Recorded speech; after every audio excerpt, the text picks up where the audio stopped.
no. Why did you have to poke the bear and say it? We're also going to talk about BTC and the crypto market consolidating on expectations from the Fed. But this is good news because the Fed isn't going to cut rates for a while. So if we price it in now, it means the back half of the year is going to be juicy. We're going to talk XRP price along with... I say lots of naughty things, so here's your warning. And yo, if you watch at the 12-minute mark, I guarantee you're going to see something that's totally satisfying and will make your day. Along with Bitcoin leading us down, boo, boo, boo, it sucks, but I get it. We're not always going to have green candlesticks. But before we get into the crypto news, your comments come first, and oh, do I have one issue with you. To prove to you how much you as a viewer mean. Just wait. Wait till you see this one.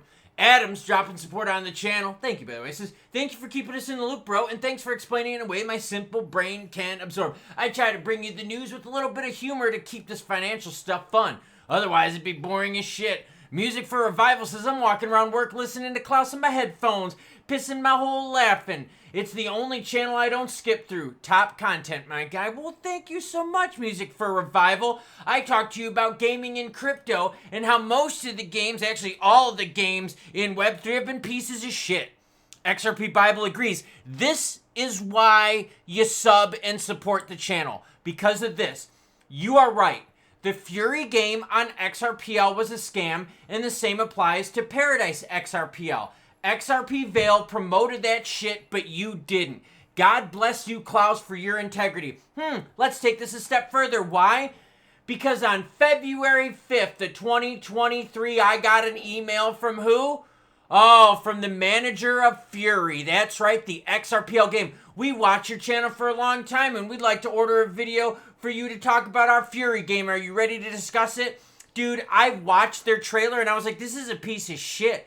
This isn't a first high-level AAA game. I'm a big-time gamer. And I was like, this is a piece of frickin' garbage. It was built on some older version of Unreal Engine. So no, I don't shill you crap. I bring you the news, good or bad, happy or sad. So even in 2023, when players wanted to throw money my way to promote and shill bullshit projects to you, I didn't do it. So XRP Bible, you were right as well. The Fury game was a total piece of shit scam, and I don't screw my viewers over like that, like a lot of other channels do.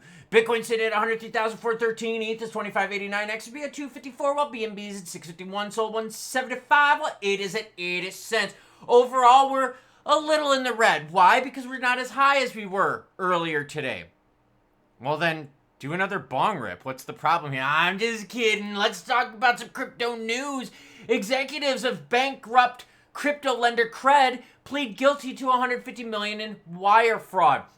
Daniel Schatt, Cred's co-founder and former CEO, and Joseph Podolka, the company's former CFO, admitted in a San Francisco federal court that they misled their customers about the company's financial health and lending practices, which exceeded losses of $150 million. Their admission of guilt was part of their requirements of their plea deal, according to a May 13th filing in a Cali district court. Cred was established in 2018 and offered high-yield returns to crypto investors through its Cred Earn program. Basically what happened was where they had risky lending practices, and a significant portion of their assets was poured into a single entity, Mo Credit, which went Mo bankrupt. You like how I did that? That was pretty good. A Chinese microlender specializing in unsecured loans to gamers. That's why I brought up the comment right here about the XRPL game Fury and it being a complete scam, and how they reached out to me to try to pay me to promote that scam to you, and I said, no, girlfriend. In fact, I don't want to promote any crypto project to you because you know what?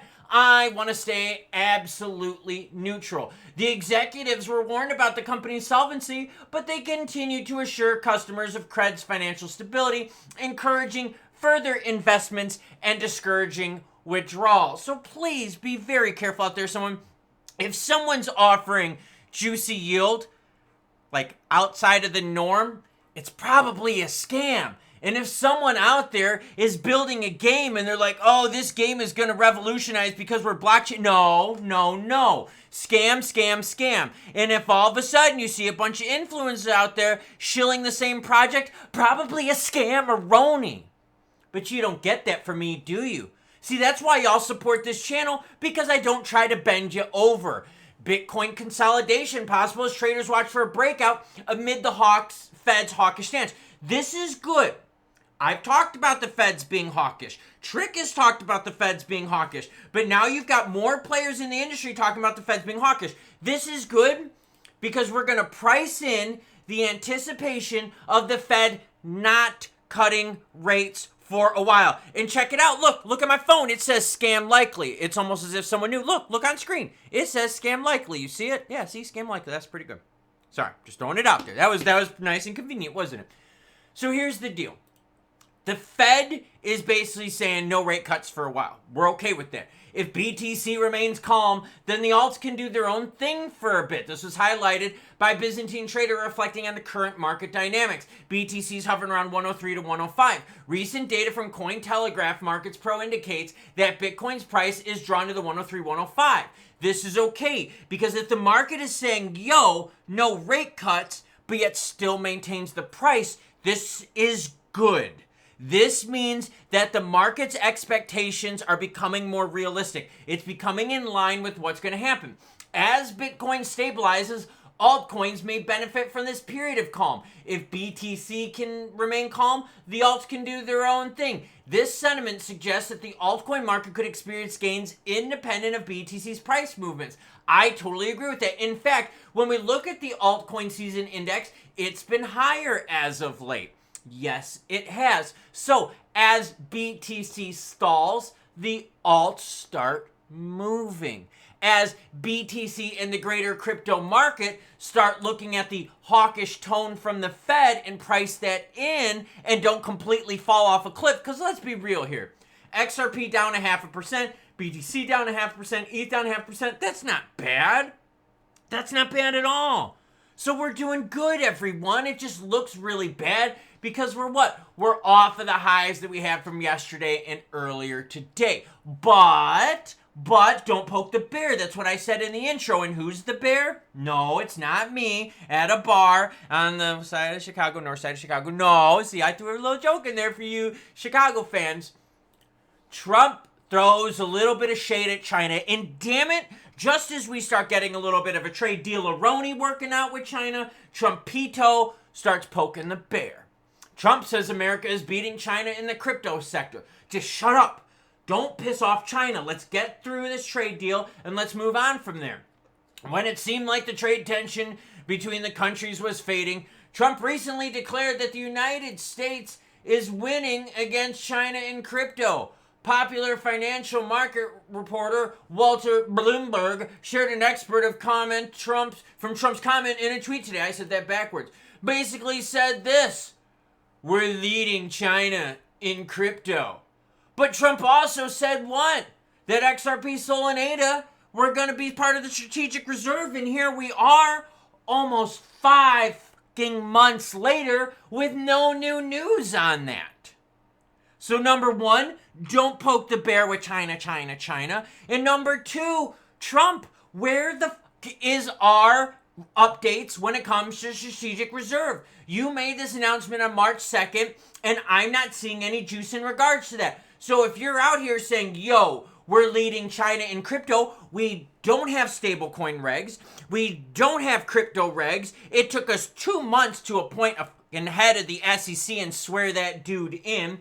We're rewriting a bill which took 6 revisions in the first place to get. We've lost now Republican support. That's right. We lost 2 Republican member support because they don't want big companies like Amazon and all that to make their own frickin' stable coin. So how are we leading China in crypto? I mean, dude, you just struck a 90-day temporary reprieve when it comes to trade. The market started roaring, and all of a sudden you want to poke the bear? Boobala, no. Right now the volume is sitting right around $150 billion, which is good. We're also not bleeding badly red, which is good too. XRP price, We had some higher Ronies earlier, but now we've kind of pulled on back. Volume for XRP, it's starting to calm down a little, and this is where I'm paying attention. 5.5 billion is the volume in the last 24 hours. We're starting to see it pull back a little bit. Here's a good illustration of it, okay? Go to the 7-day. You see this hump right here that we had in the 12th and 13th of May? We're definitely starting to come down. Like I said, take another tasty rip if it helps you get to that point. Go to the 15-minute on the candlestick Aroni, and what did I tell you this morning? I told you this. I said, whoa, we hit that 265 lining up really close to this candlestick right here. So the market is telling us, yo, 265, we're not going to do it. The last time we hit that mark, we then sold off to what? We sold all the way off to a low right here of 242. Are we going to have a repete of that? Potential. Potential. But here's the deal. We then got support right away at that mark shortly later. Am I nervous about this? No, I'm not nervous about this at all. We've got a temporary deal with China. We got a UK deal going on. Pakistan and India got to work through their stuff right now. Things are looking good. The market is starting to price in a hawkish Fed. I'm okay with that. The market seems okay with that. Volume overall is holding pretty good. Volume for XRP is dipping more so than the rest of the market because when you look at the volume for XRP, down 24% compared to the rest of the market where volume is pretty much even at about 2% to the positive side. Yeah. XRP overall trend, 7 days looks good. But here's the deal. You go back to those candlesticks in the 15-minute and you're like, oh yeah, market doesn't want us going past 265. That's why you got to pay attention to those rejection points. Near term, right? You got to focus on those near-term rejection points and see if we repeat the trend. So what am I going to be keeping my eyes on? These points right down here, this 242 on the low, 265 on the high. I'm a bit more spread out right now because I want to see if we're mimicking the pattern that we saw on the 12th and 13th of May. China, China, China. All right, so we hit 265 and then we start selling off from there. And oh, who wants a satisfaction part of the video? So I've got this scale, okay? It's a food scale, so chill the fuck out, okay? I got this scale. I've had it for a couple years and it still has the new film on it, okay? That's how anal I am. But for you, I'm going to peel the film off and then we're going to talk more crypto. But I just wanted to reward people who watched at the end. Here you go. This is satisfying. Listen. Oh, yes. Yes, do it, Klaus. Peel that film off. Oh. Oh. That was satisfying. But yeah, I'm going to be paying attention to the charts. Because rejection at 265 2 times in a row, that's not coincidence, right? That's the market telling us right now, yo, this is what we got for you at max. Which I'm okay with that. Not too long ago, we were fighting for way, way lower than that price-wise. And if this is what the market is giving us right now, with the Fed being hawkish and pricing it in, I'm definitely okay with that. Because remember when the Fed was giving us 3 rate cuts, and then they dropped it down to 2 when Jerome went on the mic? This was a few months ago. And then remember when XRP went sub $2? You don't see that now, do you? No, we're staying way, way north of that $2 mark. So I am totally cool with this. Now, in terms of Trump poking the bear with China, saying we're beating China when it comes to crypto, sources, trust me, bro? I mean, what are we beating China in? Are we beating China in the regs race? I don't think. The strategic reserve race? Because last time I checked, Garmin, is that a big nothing burger? Yes, Klaus, it is. He posted that on March 2nd, and we haven't heard jack shit since. Oh, thanks, Garmin. So, yeah, that's where we're at right now. And we're also at a time where, guess what? People are still trying to screw you over with scams and schemes. So whether it's crypto Web3 gaming bullshit, whether it's giving you juicy yield that seems too juicy to be true. Yeah, warning sign right there. Be careful. And don't worry, I'm not going to show you with any stupid crypto stuff because 99.999% of the projects out there are utter bullshit.